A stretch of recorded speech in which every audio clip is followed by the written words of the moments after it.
Hey guys what's up. तो कैसे हैं आप सब लोग। Welcome back to your own channel Deepa Yadav IAS academy. Welcome to the daily Hindu news and editorial analysis of 7 August 2020। तो गाइस आज है 7 अगस्त 2020 और है फ्राइडे। देखेंगे आज का the Hindu complete newspaper. The Hindu complete newspaper को एनालाइज करेंगे from the view point of UPSC and other various competitive exams. Discussion start करने से पहले अगर आपको इन सारी चीज़ों से रिलेटेड पीडीएफ चाहिए और इस द हिंदू न्यूज़पेपर की पीडीएफ चाहिए तो आपको क्या करना है, डाउनलोड करना है टेलीग्राम डाउनलोड करने के बाद सर्च बॉक्स में टाइप करना है Deepak Yadav IAS academy. As you can see click करोगे तो नीचे यहाँ पर ज्वाइन का ऑप्शन आ रहा होगा, ज्वाइन कर लेना क्योंकि यहाँ पे आपको डेली बेसिस पे क्या क्या चीज़ें मिल जाती हैं आप देख सकते हैं। Study material for UPSC, daily आपको द हिंदू एनालिसिस मिलता है in the form of a video. साथ ही साथ आपको डेली द हिंदू न्यूज़पेपर की पीडीएफ मिल जाती है। आपको डिजिटल नोट्स प्रोवाइड कर दिए जाते हैं। डिजिटल नोट्स यानी कि जितने भी करंट अफेयर्स हमारे न्यूज़पेपर में प्रेजेंट होते हैं उनके रिगार्डिंग जितना भी स्टैटिक पोर्शन होता है उनका बैकग्राउंड एनालिसिस होता है ताकि आप स्टैटिक पोर्शन को करंट से लिंक कर सकें। दैट इज़ वाई आपको डिजिटल नोट्स भी प्रोवाइड कर दिए जाते हैं। और ये जो लिंकेज है ना, ये linking of static to the GS या फिर करंट अफेयर्स, ये मोस्ट इंपॉर्टेंट चीज़ है यूपीएससी के लिए। ठीक है, आप यहाँ पे देखोगे। और अगर आपको फ्री गाइडेंस चाहिए तो आप यहाँ पर इंस्टाग्राम पर मुझे फॉलो करके अपनी अपने बिल्कुल जितनी भी अपनी प्रॉब्लम्स हैं आप सॉर्ट आउट कर सकते हैं। तो गाइस चलते हैं अपने वापस न्यूज़पेपर के ऊपर। जो टेलीग्राम का लिंक है वो डिस्क्रिप्शन में प्रोवाइड कर दिया है। डिस्क्रिप्शन में से जाकर क्लिक करके भी आप टेलीग्राम को ज्वाइन कर सकते हैं। साथ ही साथ अभी तक आपने चैनल को सब्सक्राइब नहीं किया है तो नीचे रेड कलर का बटन आ रहा होगा, एक छोटा सा सपोर्ट दिखा सकते हैं, एक छोटा सा क्लिक करना है बस और कुछ नहीं करना। तो आप यहाँ पर चैनल को सब्सक्राइब कर सकते हैं। तो आगे बढ़ते हैं। First of all do not forget to subscribe the channel. आते हैं पेज नंबर 1 के ऊपर। आज मैं बता दूं आपको जो डिस्कशन है वो हमारा बहुत ही शॉर्ट होने वाला है क्योंकि इंपॉर्टेंट आर्टिकल्स बहुत कम ही हैं। ठीक है, तो हम डिस्कस करते हैं। चलो सबसे पहले पेज नंबर 1 पे आते हैं। पेज नंबर 1 पे कौन कौन से आर्टिकल्स हैं जो कि हमें कवर करने हैं। सबसे पहला आर्टिकल आता है हमारा आरबीआई कीप्स की पॉलिसी रेट्स अनचेंज। अब यहाँ पे आप देखोगे कुछ चीज़ें में यहाँ पर जैसे जैसे आपको भी पता होगा ये महंगाई बढ़ रही है उसके रिगार्डिंग जो आरबीआई है उसने जो पॉलिसी रेट्स हैं उनमें चेंज नहीं किया है। ठीक है, लेकिन यहाँ पे कुछ चीज़ें आप देखोगे जो पॉलिसी डिसीजंस हैं कुछ आरबीआई के, वो कौन कौन से डिसीजन लिए गए हैं आप देखोगे। बैंक को अलाउ कर दिया गया है, आरबीआई ने बैंक्स को अलाउ करा है ताकि वो रिस्ट्रक्चर कर सकें अपना स्ट्रेस कॉर्पोरेट। ठीक है, वो रिस्ट्रक्चर कर सकें किस चीज़ को, स्ट्रेस कॉर्पोरेट को, साथ ही साथ एमएसएमई यानी micro small and medium enterprises के लोन्स को। ठीक है, यानी बैंक को अलाउ कर दिया है कि भैया वो रिस्ट्रक्चर करें इन लोगों को ताकि अगर लोन वगैरह प्रोवाइड कराएंगे तो यहाँ पर चीज़ें वो लोग अच्छी तरीके से जो है निपटा पाएंगे। ठीक है, अब यहाँ पे नेक्स्ट जो आता है हमारा रिलीफ टू इंडिविजुअल बोरोवर्स। जो भी इंडिविजुअल बोरोवर होता है, इंडिविजुअल क्या होता है, एक सिंगल पर्सन, एक कोई बोरोवर है, कोई बैंक से पैसा ले रहा है तो उसको एक रिलीफ प्रोवाइड करा जाएगा, उसको एक आराम दिया जाएगा। ठीक है, ताकि कोई कोई जल्दबाजी ना हो या फिर थोड़ा बहुत उसे रिलीफ मिला जाएगा ताकि वो आराम से पे कर सके। उसके बाद नेक्स्ट देखोगे बोरोइंग लिमिट्स जो होती थी गोल्ड के अगेंस्ट वो रिलैक्स कर दी गई हैं, वो भी यहाँ पे काफ़ी हद तक कम कर दी गई हैं। जैसा अभी क्या होता था, जो गोल्ड था, सोना था, उसको हम ज़्यादा बोरो नहीं कर सकते थे, एक लिमिट हुआ करती थी। अब यहाँ पर कुछ हद तक उसको ईज कर दिया गया है, रिलैक्स कर दिया गया है। उसके बाद देखोगे आप टेन्योर जो है can be extended up to 2 years, यानी जो पर्सनल लोन्स हमारा अभी 1 ईयर का टाइम पीरियड था अब उसे वहाँ पर क्या कर दिया गया है, 2 ईयर का कर दिया गया है। वो एक्सटेंड हमारा करा जा सकता है 2 ईयर तक, 2 साल तक हमारा पर्सनल लोन का जो हमारा टाइम पीरियड है वो एक्सटेंड करा जा सकता है। उसके बाद 10 करोड़ रुपए सपोर्ट करे जाएंगे। 10 करोड़ रुपए का किसे सपोर्ट दिया जाएगा, इतना एनएचबी और उसके साथ साथ नाबार्ड को यहाँ पर इतने पैसे का सपोर्ट दिया जाएगा आरबीआई के द्वारा। उसके बाद जो स्टार्टअप्स हैं वो जो कि प्राइवेट सेक्टर में इंक्लूड हैं उनको भी कुछ नॉर्म्स वगैरह लेंड करे जाएंगे। तो आप इन सारी चीज़ों को ध्यान रख सकते हैं। खैर अभी इतनी सारी इंपॉर्टेंट चीज़ें हैं नहीं है। ठीक है, क्योंकि अभी आपको एक आइडिया रखना है क्योंकि इकॉनमी, जितनी भी चीज़ हमारी इकॉनमी से रिलेटेड है वो काफ़ी ज़्यादा डायनामिक होती हैं, चेंज होती रहती हैं। अभी आज कुछ है, अगर कल कुछ आर्टिकल आ गया तो ये सब कुछ ही बदल जाएगा। ठीक है, तो यानी कि यहाँ पर इतनी इंपॉर्टेंट चीज़ नहीं, बस आप एक छोटा सा आइडिया रख सकते हैं इसके बारे में। बट ये जो इंपॉर्टेंट चीज़ है, जो इसका स्टैटिक पोर्शन है जो कि चेंज नहीं होने वाला, वो है हमारा आरबीआई। तो आरबीआई के बारे में डिस्कस करते हैं। यूपीएससी की तरफ से गिवन टॉपिक है उसमें हमारा आरबीआई इंक्लूड होता है, तो हम लोगों को आरबीआई कवर करना काफ़ी ज़्यादा इंपॉर्टेंट हो जाता है। तो चलो वापस हम लोग चलते हैं अपने टेलीग्राम पर आरबीआई के रिगार्डिंग सारे नोट्स पड़े हुए हैं। आप देखोगे आरबीआई जीएस पेपर 3 में आता है हमारा, जो यूपीएससी की तरफ से टॉपिक दिया गया है बैंकिंग सेक्टर स्टैट्यूटरी बॉडीज। और यहाँ पे जो हमारा करंट अफेयर्स हमने स्टैटिक पोर्शन निकाला है वो है आरबीआई। ठीक है, अब यहाँ पे यूपीएससी की तरफ से भी स्टैटिक पोर्शन है जो कि यहाँ पे टॉपिक दिया हुआ है। करंट अफेयर में हमारा आरबीआई है। ठीक है, तो अब हम क्या करें, हमने क्या करा, करंट अफेयर को आरबीआई को लेकर स्टैटिक पोर्शन से लिंक कर दिया। अब हम बात करेंगे आरबीआई की, तो यहाँ पर ये हमारे लिए हो जाता है इंपॉर्टेंट। सबसे पहले इसका इतिहास देखेंगे, कब एस्टेब्लिश हुआ। अब जो रिजर्व बैंक ऑफ इंडिया है वो एस्टेब्लिश हुआ था 1 अप्रैल 1935 को। ठीक है, 1 अप्रैल 1935 में एस्टेब्लिश हुआ accordance with the provision of RBI act 1934, यानी कि कुछ 1934 के एक्ट के दौरान, आरबीआई एक्ट 1934 के दौरान कुछ चीज़ें थी, उनको फॉलो अप करते हुए यहाँ पे इसको एस्टेब्लिश करा गया। उसके बाद देखोगे जो सेंट्रल ऑफिस है रिजर्व बैंक ऑफ इंडिया का, वो सबसे पहले कहाँ पे था, कैलकाटा में। This is the important thing. सबसे पहले आरबीआई का जो ऑफिस था वो कहाँ पे था, कैलकाटा में, और अभी आपको पता है कहाँ पर है, मुंबई में। फिर उसके बाद वो परमानेंटली मुंबई में शिफ्ट हो गया 1937 में। फिर उसके बाद आप देखोगे और भी क्या चीज़ें हैं। अब अभी आप देखोगे जो इश्यूज होता है, रेगुलेट करता है, to regulate the issue of bank notes, keeping of reserves, ये सारी चीज़ें क्या देखता है, हमारा आरबीआई देखता है। यानी कि नोट्स वगैरह कौन देता है, पैसा कौन प्रिंट करता है, पैसा प्रिंट भी हमारा आरबीआई करता है, पैसा देता कौन है, देता भी आरबीआई है। और उसके बाद आप देखोगे जो रिजर्व्स वगैरह उनको संभाल के कौन रखता है, वो सब भी हमारा आरबीआई ही रखता है। तो आप देखोगे यहाँ पे जो प्राइस स्टेबिलिटी है उसको भी मेंटेन करने का काम किसका है, यानी प्राइस बढ़ाने घटे आने का काम किसका है, वो भी हमारा आरबीआई का काम है कि उसको भी मेंटेन करके चले। आप देख सकते हो कितना ज़्यादा इसका रोल प्ले करता है ये। स्ट्रक्चर देखें, यानी कि कितने यहाँ पे आप देखोगे कि मेंबर्स वगैरह कौन कौन होता है। रिजर्व बैंक अफेयर्स आप देखोगे गवर्न करे जाता है एक सेंट्रल बोर्ड ऑफ डायरेक्टर्स, यानी कुछ भी अगर यहाँ पे कुछ अफेयर्स वगैरह होते हैं तो इनको देखा जाता है सेंट्रल बोर्ड ऑफ डायरेक्टर्स के द्वारा। अब जो ये बोर्ड है ये अपॉइंट करा जाता है गवर्नमेंट ऑफ इंडिया के द्वारा, ये reserve bank of India act को देखते हुए। अब डायरेक्टर्स जो हैं सबसे पहले ये अपॉइंट करे जाते हैं, नॉमिनेट करा जाते हैं 4 साल के लिए। जो इसमें डायरेक्टर्स होता है वो 4 साल के लिए नॉमिनेट करे जाते हैं। संविधान क्या कहता है, जो भी हमारे ऑफिशियल डायरेक्टर्स होते हैं सेंट्रल बोर्ड ऑफ डायरेक्टर्स, ठीक है, फुल टाइम होंगे, फुल टाइम गवर्नर होगा, not more than 4 deputy governors, यानी कि फुल टाइम तो गवर्नर होंगे, जो फुल टाइम होगा गवर्नर होगा, not more than 4 deputy governors. उसके बाद नॉन ऑफिशियल डायरेक्टर्स कौन कौन हो सकते हैं, नॉन ऑफिशियल डायरेक्टर्स नॉमिनेट कर जाते हैं गवर्नमेंट के द्वारा, और 10 डायरेक्टर्स फ्रॉम वेरियस फील्ड्स, यानी कि नॉन ऑफिशियल डायरेक्टर्स कौन कौन होते हैं, 10 डायरेक्टर को यहाँ पर क्या करा जाता है, नॉमिनेट करा जाता है। और वो नॉमिनेट अलग अलग फील्ड से लेकर उन्हें नॉमिनेट करते हैं। और यहाँ पर आप देख सकते हैं कुछ 4 डायरेक्टर्स, और फिर उसके बाद 4 डायरेक्टर को और भी अपॉइंट करा जाता है, वो सब अलग अलग रीजन से। यानी कि आप देख सकते हो कैसे कैसे मेंबर्स का सिलेक्शन होता है, यानी कि ज़्यादा से ज़्यादा गवर्नमेंट ऑफ इंडिया हमारा रोल प्ले करती है। अब यहाँ पर सबसे इंपॉर्टेंट चीज़ आती है, वो सब चीज़ों को मारो गोली, लेकिन एस्टेब्लिश कब हुआ था याद रखना। अब मेन चीज़ आती है मेन फंक्शंस ऑफ आरबीआई। ये आपके इकॉनमी में, इंडियन इकॉनमी में क्वेश्चन भी बनता है, क्योंकि आपके इंडियन इकॉनमी में एक टॉपिक है बैंकिंग। ठीक है, बैंकिंग में ये क्वेश्चन भी बनता है पूरा का पूरा। तो आप यहाँ पर देख सकते हैं मेन फंक्शंस ऑफ क्या क्या आरबीआई की हम बात करेंगे। सबसे पहले आता है हमारा मॉनिटरी अथॉरिटी, यानी कि मॉनिटरी अथॉरिटी, यानी कि अब क्या करता है आरबीआई, हमारी ऐसी बॉडी है जो कि मनी को प्रिंट करती है, मनी को प्रिंट करने के बाद ही वो मनी को इशू करती है। नेक्स्ट है हमारा आता है रेगुलेटर और supervisor of the financial system. ठीक है, पूरा का पूरा रेगुलेट करके चलता है, सही बात है, जब वो प्रिंट करता है तो उसे रेगुलेट भी करता है, उसके बाद सुपरवाइज करता है पूरे के पूरे फाइनेंशियल सिस्टम को पूरे इंडिया में। आप देखोगे वो पैसा देता है छोटे मोटे बैंक्स को, छोटे मोटे बैंक्स के थ्रू हमारे पास आता है, यानी कि पूरा पूरा वो सारे सिस्टम को, फाइनेंशियल सिस्टम को सुपरवाइज करता है। उसके बाद इसका ऑब्जेक्टिव देखोगे, एक पब्लिक कॉन्फिडेंस को मेंटेन करके चलता है सिस्टम में, कि उनका जो पैसा है वो प्रोटेक्शन में रहेगा, ना ही उनका पैसा ना कि पैसा जो है उनका सारा का सारा कहीं चला जाएगा। अब उसके बाद नेक्स्ट जो इसका हमारा फंक्शन है, जो फॉरेन एक्सचेंज है, यानी कि बाहर से हम फॉरेन एक्सचेंज है उसको मैनेज करता है। कोई फॉरेन रिजर्व आया, ठीक है, कोई विदेशी करेंसी आई, तो उसको भी हमारा कौन मैनेज करता है, आरबीआई ही मैनेज करता है।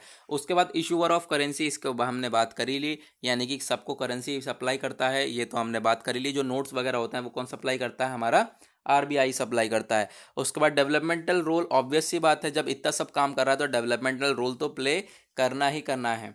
तो अब यहाँ पर हमने कवर कर लिया है अपना आरबीआई को। आरबीआई से अगर इसके फंक्शंस आ गए या फिर इसकी कोई भी चीज़ आ गई, तो अब यहाँ पर आप एबल हो कि क्वेश्चन को आप सॉल्व कर सकते हो। ठीक है, इस तरीके से आपको क्या करना है, स्टैटिक पोर्शन को अपने करंट अफेयर से लिंक करना है। करंट अफेयर पढ़ लिया हमने, आरबीआई था इसके अंदर, आरबीआई के बाद यहाँ पर जो हमारा यूपीएससी की तरफ से कुछ टॉपिक्स गिवन थे, उसके अंदर हमने देखा कि हमारा ये करंट अफेयर उसके अंदर लिंक होगा या नहीं होगा। जी हाँ, इस टॉपिक के अंदर लिंक होगा, तो आप वहाँ पर लिंक करने के बाद उसको पढ़ लेना। तो इसी वजह से मैं यहाँ पे आपको काफ़ी ज़्यादा इजी वे में जो है न्यूज़पेपर कवर कराता हूँ। जीएस पेपर में बता देता हूँ आपको, और कौन कौन से टॉपिक्स में जो ये हमारे करंट अफेयर के टॉपिक्स आएंगे वो भी आपको मैं बता देता हूँ। चलो पेज नंबर 1 पे, और बस बाकी आर्टिकल्स हमारे लिए इंपॉर्टेंट नहीं है। पेज नंबर 2 पे भी कोई आर्टिकल इंपॉर्टेंट नहीं है। पेज नंबर 3 पे भी आर्टिकल्स इंपॉर्टेंट नहीं है। पेज नंबर 4 पे भी मैं कह रहा हूँ आज आज इतने आर्टिकल्स इंपॉर्टेंट नहीं आए। हालांकि आज एडिटोरियल पे भी इंपॉर्टेंट आर्टिकल्स नहीं है, तो उसे भी हम जल्दी जल्दी डिस्कस करेंगे ना। आप देखोगे एडिटोरियल हाईलाइट नहीं करा है मैंने, क्यों? क्योंकि इंपॉर्टेंट आर्टिकल्स नहीं है। ठीक है, इसके बारे में मैं थोड़ा सा आपको बता दूंगा। ये भी हमारा इतना इंपॉर्टेंट आर्टिकल नहीं है। बस जो आपको ये पता है, ये आधे अधूरे आर्टिकल है, यानी कि इनके ऊपर एक बड़ा आर्टिकल आना बाकी है। ठीक है, जैसा मैं बताता हूँ आपको, जितनी बार मैंने बताया है कि हाँ इसके ऊपर एक आर्टिकल आना बाकी है एडिटोरियल पे, हर बार आया है, तो इसके ऊपर भी आर्टिकल आना बाकी है। तो अभी हम बात करने वाले हैं इसकी। ये हमारा घिसा पिटा आर्टिकल जो कि काफ़ी टाइम पहले से पढ़ते हुए आ रहे हैं। अब जो ह्यूमैनिटेरियन क्राइसिस है इंडिया में, वो काफ़ी से कौन कौन से इनविजिबल हैं आप देखोगे। जो हंगर हो गया, भूखमरी हो गई, गरीबी हो गई, तो ये सारी चीज़ें हमारी क्राइसिस चलते हैं, ह्यूमैनिटेरियन क्राइसिस है इंडिया में। आप देखोगे वही कोविड-19 को लेकर बात हो रही है, पेंडेमिक को। एक तो माइग्रेंट वर्कर्स ने काफ़ी ज़्यादा प्रॉब्लम फेस करी। आप देखोगे कितनी ज़्यादा गरीबी है यहाँ पर, और कितनी ज़्यादा भूखमरी से लोग मर रहे हैं, कि आप यहाँ पर सिचुएशन देख सकते हो काफ़ी ज़्यादा बुरी है इस समय।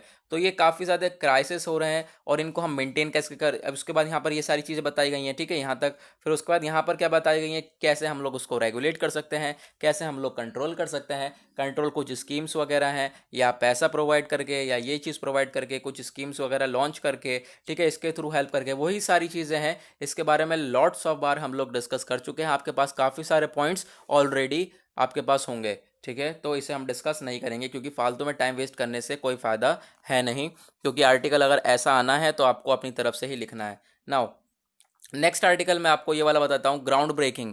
अब यहाँ पे जो राम टेम्पल है, भूमि पूजन हुआ परसों, तो उसके रिगार्डिंग बात हो रही है। अब भूमि पूजन हुआ तो अभी कुछ यहाँ पे सिचुएशन पहले की, इसमें पास्ट की बात बताई जा रही है कि यहाँ पर हुआ क्या है, क्या हुआ था। ठीक है, मस्जिद था, फिर उसके बाद मस्जिद के बाद यहाँ पर अब जाके मंदिर बन रहा है।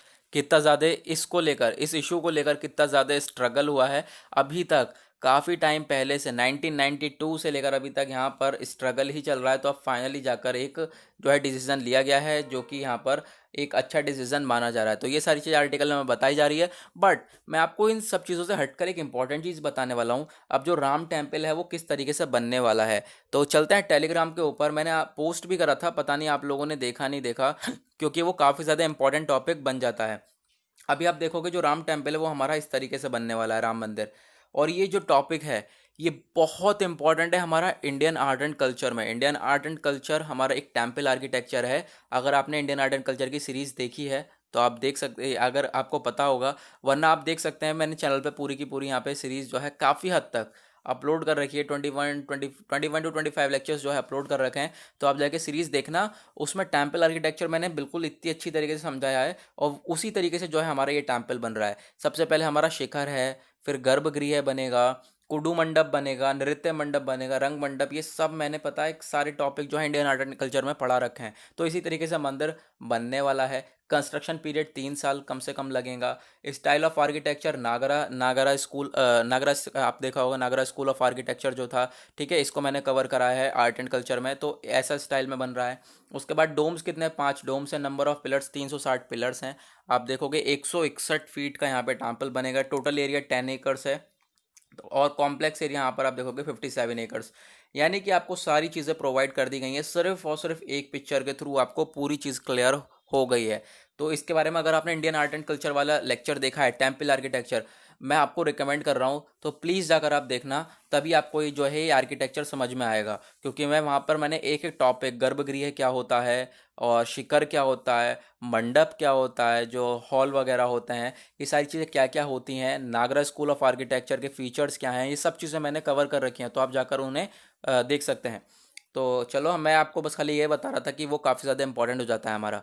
नेक्स्ट आते हैं हम लोग आर्टिकल में अपने, कैटोग्राफिक चैलेंज। अब यहाँ पे कार्टोग्राफिक चैलेंज क्या है, अभी देखो मैं आपको आर्टिकल बताता हूँ ये है किस चीज़ के बारे में बेसिकली। अभी देखोगे चाइना और इंडिया का जो है सिचुएशन कहाँ पे चल रही है, बॉर्डर डिस्प्यूट चल रहा था अभी एलएसी पर, है ना, लाइन ऑफ एक्चुअल कंट्रोल के ऊपर। ठीक है, दोनों के ऊपर बॉर्डर डिस्प्यूट चल रहा था। उसके बाद आप देखोगे इंडिया और नेपाल का भी यहाँ पर कुछ जगहों को लेकर डिस्प्यूट चल रहा था। आपको पता होगा कौन कौन सी जगह थी वो, काला पानी और लिपू लेक यानी लिम्पियाधुरा है ना, काला पानी और लिम्पियाधुरा इन दोनों को लेकर डिस्प्यूट चल रहा था। अब बीच में हमारा कौन आ गया, पहले इससे पहले एक और चीज़ बताऊं कि जो नेपाल है, नेपाल ने अपना जो न्यू मैप को बता दिया था कि हाँ हमारा ये न्यू मैप होने वाला है, और जो काला पानी है और लिपू लेक है वो हमारे मैप में आएगा। ठीक है, वो नेपाल की जगह है, वो नेपाल की मतलब उन्होंने मैप बनाया ऐसा कि वो दोनों जगह को नेपाल में ऐड कर दिया। ऐसे ही हमारा पाकिस्तान आया, पाकिस्तान ने भी अपना नया मैप बनाने को कह रहा है। पाकिस्तान कह रहा है कि हम भी अपना एक नया मैप बनाएंगे और नया मैप लॉन्च होगा, और उसके बाद आप देखोगे कौन सी जगह, जो कि एक नया प्लेस जो कि पाकिस्तान अब यहाँ पर क्लेम कर रहा है, वो कौन सी नई जगह है। तो अभी यहाँ पर आप देखोगे, एक सेकंड गाइस, एक नई प्लेस है, वो है हमारी जूनागढ़। जूनागढ़ को यहाँ पे पाकिस्तान क्लेम कर रहा है कि अब ये इसको जगह को भी लेकर अपने अपने जो एक नया मैप बनाएंगे ये लोग, और नया मैप को पेश करेंगे। तो देखते हैं क्या होता है। ठीक है, अब यहाँ पर ये आधा अधूरा आर्टिकल ही है, समझ लो, कभी ना कभी यहाँ पर इसके बारे में डिटेल में आर्टिकल आने वाला है। उसके बाद नेक्स्ट पेज पे देखें तो ये एक इंटरव्यू है, इंटरव्यू हम पढ़ेंगे नहीं, एक इंटरव्यू है दो लोगों के बीच में। तो आप ये मतलब आर्टिकल तो इम्पोर्टेंट है, नेशनल एजुकेशन पॉलिसी, इसके बारे में हम काफ़ी बार डिस्कस कर चुके हैं। नेशनल एजुकेशन पॉलिसी 2020, ढेर सारे नोट्स पड़े हैं इस पे टेलीग्राम पर इसके रिगार्डिंग। तो यहाँ पर इसके रिगार्डिंग जो है इंटरव्यू लिया गया है दोनों के बीच में, तो आप एक अपना ओपिनियन बिल्डअप कर सकते हैं इस इंटरव्यू को पढ़ने के बाद। तो ये जो न्यूज़पेपर है टेलीग्राम पर मैं आपको सेंड कर देता हूँ, तो आप वहाँ पर जाकर इसको पढ़ सकते हैं। ठीक है, तो चलते हैं वापस अपने आगे। ये पेज नंबर 8 पर आते हैं। पेज नंबर 8 पे कोई आर्टिकल हमारे लिए इंपॉर्टेंट नहीं दिख रहा है। ठीक है, जो इंपॉर्टेंट होगा वही कवर करेंगे, फालतू चीज़ें कवर नहीं करने वाले। पेज नंबर 9 के ऊपर आते हैं, यह है हमारे लिए काफ़ी ज़्यादा इंपॉर्टेंट आर्टिकल। इंडिया ने रिजेक्ट कर दिया है चाइना का यूएनएससी मूव कश्मीर के ऊपर, यानी कि चाइना क्या करने वाला था, चाइना क्या कर रहा था। आप देखो यहाँ पे क्या कर रहा था, चाइना कह रहा था कि क्लोज डोर मीटिंग करेंगे, जो कश्मीर में इशू चल रहा है इसको लेकर क्लोज डोर मीटिंग करेंगे। लेकिन इंडिया ने क्या करा, इंडिया ने वापस रैप्टा मारा घुमा के, इंडिया ने कहा कि ऐसा कुछ भी नहीं होगा, इंडिया ने रिजेक्ट कर दिया इसका। ठीक है, जो इसका इनिशिएटिव था इंडिया ने रिजेक्ट कर दिया। अब आर्टिकल के बाद जो इंपॉर्टेंट चीज़ आती है हमारे लिए, जो जिसको हम स्टैटिक से लिंक करेंगे, वो है हमारा यूएनएससी।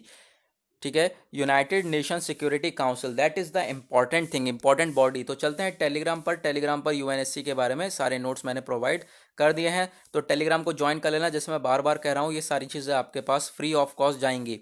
तो आप देखोगे यूएनएससी क्या है। यूएनएससी एक one of the 6 principal organ है यूनाइटेड नेशन का, जो कि इंश्योर करता है कि जो इंटरनेशनल पीस बनी रहे। ठीक है, इंटरनेशनली एक शांति बनाए रखने के लिए ये बॉडी हमारी काम करती है। साथ ही साथ यहाँ पर रिकमेंड करती है कि एडमिशन करा जाए किसी नए यूएन मेंबर का जो एडमिशन करा जाए। तो यहाँ पर ये सारी चीज़ें बॉडी ध्यान रखती है। अब यहाँ पर सबसे मेन क्या ध्यान रखना है, इंटरनेशनली बिल्कुल एकदम ग्लोबल लेवल पे शांति को मेंटेन करके रखना, पीस को मेंटेन करके रखना। उसके बाद देखोगे कुछ चीज़ें, इसकी जो सबसे पहला सेशन हुआ था, यानी कि यूएनएससी जब बॉडी आई थी, इसका सबसे पहला फर्स्ट सेशन हुआ था 17 जनवरी 1946 को, इसका फर्स्ट सेशन हुआ था। अब सिक्योरिटी काउंसिल में कितने मेंबर्स हैं, this is the most important thing. ठीक है, इसी छोटे मोटे क्वेश्चंस बनते हैं इन्हीं से रिलेटेड, इन्हीं चीज़ों से। ठीक है, इन्हीं बॉडी से छोटे छोटे क्वेश्चंस बनते हैं। अब जो सिक्योरिटी काउंसिल है, इसमें 15 मेंबर्स होते हैं, जिसमें से 5 जो है वो परमानेंट होते हैं। ठीक है, और वो परमानेंट मेंबर्स कौन कौन से हैं, चाइना है हमारा, फ्रांस है, रशिया है, और यूनाइटेड किंगडम और यूएसए। उसके बाद जो 10 है हमारे, वो नॉन परमानेंट मेंबर्स हैं, जिसमें से अब की बार इंडिया भी जो है इलेक्ट हुआ था, आपको याद होगा। ठीक है, तो इंडिया भी इलेक्ट हुआ था। तो अभी हम चलते हैं वापस अपने न्यूज़पेपर के ऊपर, हमने यूएनएससी को भी कवर किया। आगे चलते हैं, और क्या है हमारे लिए इंपॉर्टेंट। अब यहाँ पर आप देखोगे इंडिया कोविड-19 केस जो है वो क्रॉस कर चुका है 2 मिलियन। नेक्स्ट आर्टिकल आता है हमारा EIA, environment impact assessment norms जो हैं वो यहाँ पर जो पॉल्यूटर यानी कि कोई भी अगर पॉल्यूशन फैलाएगा तो उसको हैवी पेनल्टी पे करनी पड़ सकती है, यानी भारी भरकम उसके ऊपर फाइन वगैरह लगाया जा सकता है जो भी पॉल्यूशन फैलाएगा।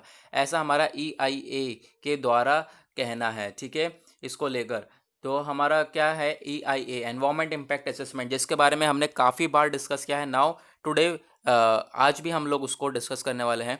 तो मैं आपको बता दूं, जो एनवायरमेंट इम्पैक्ट असेसमेंट है ये किस लिए काम करता है, जो ड्राफ्ट है क्या काम करता है। जो एनवायरमेंट इम्पैक्ट असेसमेंट, नाम से ही पता चल रहा होगा कि मान लो अगर कोई हम प्रोजेक्ट लगाने वाले हैं, किसी भी एरिया में कोई प्रोजेक्ट लगने वाला है, तो इस बॉडी का ये काम है कि उस प्रोजेक्ट के बाद उस जगह पर कोई नुकसान तो नहीं पहुंचेगा, कोई एनवायरनमेंट को यहाँ पर नुकसान तो नहीं पहुंचे, कोई एनवायरनमेंट को हार्मफुल तो नहीं होगा, ठीक है। तो आपको यहाँ पर जो है ये याद रखना है, जो हमारा एनवायरनमेंट इम्पैक्ट असेसमेंट बॉडी है ये चीज़ देखती है कि पहले तो एक किसी बॉडी को जो है लगाती है, कोई भी प्रोजेक्ट वगैरह है, ठीक है, कोई प्रोजेक्ट वगैरह को लगाया वहाँ पर, फिर उसके बाद उसको लगाया नहीं, आप लगाया को मत याद रखो, लगाने से पहले इसका काम है कि ध्यान देना कि इसका क्या असर पड़ने वाला है एनवायरनमेंट के ऊपर। अगर बुरा असर पड़ेगा तो ये बॉडी जाकर उसको मेंटेन करेगी, ठीक है। अगर बुरा असर पड़ता है तो उन सबको मिनिमाइज करना है, एलिमिनेट करना है एडवर्स इम्पैक्ट। तो ठीक है, आप याद रख सकते हैं कोई भी प्रोजेक्ट लगाने से पहले हमारा ये जो EIA है ये चीज़ देखता है कि उसका क्या असर पड़ने वाला है एनवायरनमेंट के ऊपर। ओके, नाउ कवर करा हमने EIA, आगे चलते हैं और क्या है हमारे लिए इम्पॉर्टेंट।